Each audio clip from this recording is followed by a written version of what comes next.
Hello everyone, Tommy J here, and welcome to Knights of the Frozen Throne. So in this video, we're going to be taking on Overlord Saurfang, and we're going to be doing so using this 100% free-to-play warrior deck. So the hardest part about this fight is that the boss can only be damaged by weapons, which really, if you're trying to go basic, means you have two options.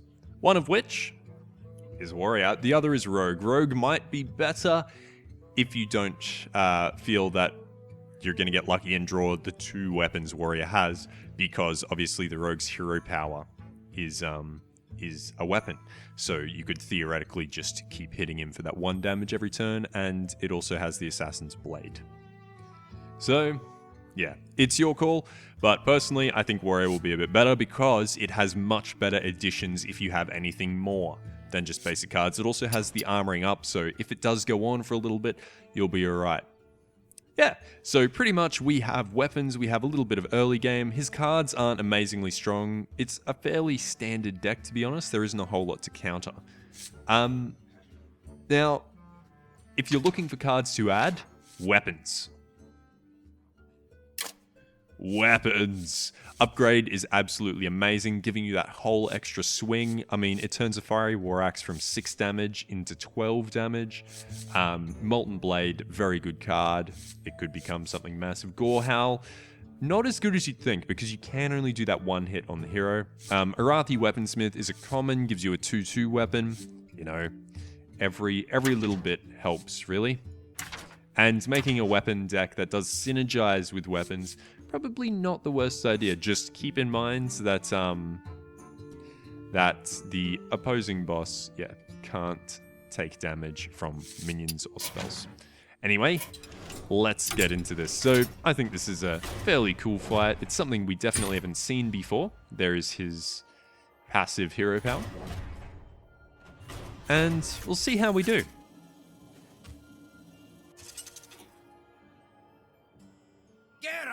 Versus Deathbringer Saurfang. So if you happen to have the Death Knight card for Warrior, I would 100% include it. What I'm going to do is hold the Arcanite Reaper because it is something I will need to win, ditch the other two, and hope for some early plays. I wouldn't hold anything other than weapons unless it's a minion you can play early, because that is going to be the one problem with this deck. It doesn't have a whole lot of strong stuff early.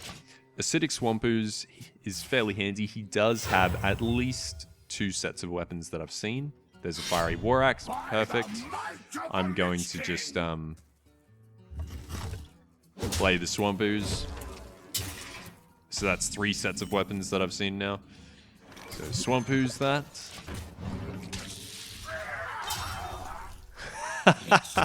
So dramatic. Now, you can also get lucky, and from these Skeletal Knights get something that's really awesome. Wow, that is trash. That's not going to help me at all. Senjin Shieldmaster is quite handy. Something else to keep in mind is that he can freely swing with his weapons and hit whatever he wants and will never take damage from it. So playing a minion doesn't necessarily mean you're safe. Alright, cool. So I have the Elven Archer to finish off the Frothing Berserker, which is quite handy. One shot, one.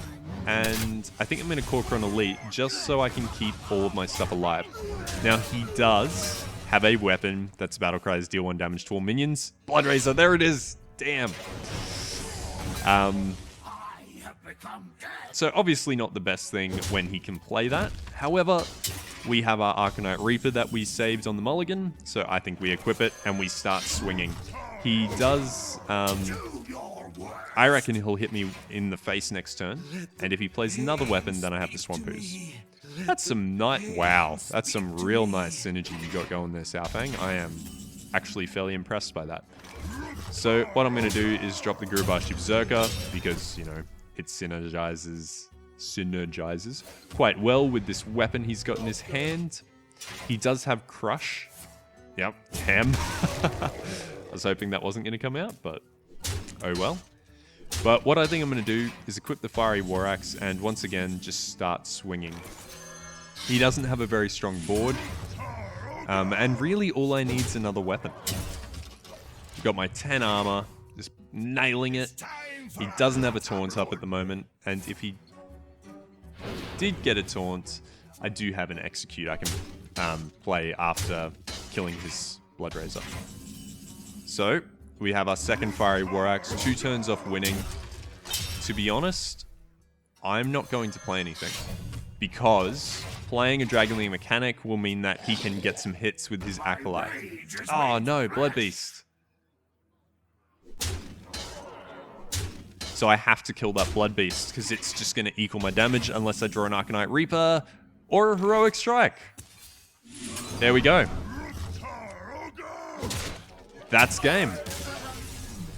That is game. Alright, so obviously not the hardest of fights. You are going to have to make a lot of strategic... Legendary. Now I have to dust him for something better. Yeah, so just with how the deck is, in general, it's not going to be a super hard fight. The problem is just going to be drawing your weapons at the right time. I would 100% recommend adding more weapons if you have them. That means you can more freely use them on minions, but yes, to be honest, because he doesn't have unique cards, I don't think that fight's going to be too difficult, even with pretty average RNG. So once again, if you're looking to add weapons, or add cards, any weapons, really anything that is better value than what I have here, 100% recommend upgrade. Rampage, probably pretty good. Not a Ravaging Ghoul. One thing that would be great is a Frothing Berserker. Frothing Berserker, because there are so many minions and there is a lot of stuff coming out. Yeah, that's pretty much it. Also, a Taunt Warrior would work quite well, just chucking in a few taunts, maybe the quest if you have it. Anyway, guys, thank you very much for watching. This has been Tommy J with Knights of the Frozen Throne versus Saurfang. If you enjoyed the video, feel free to favorite, like, and or subscribe. Once again, thank you very much for watching. Have a good one.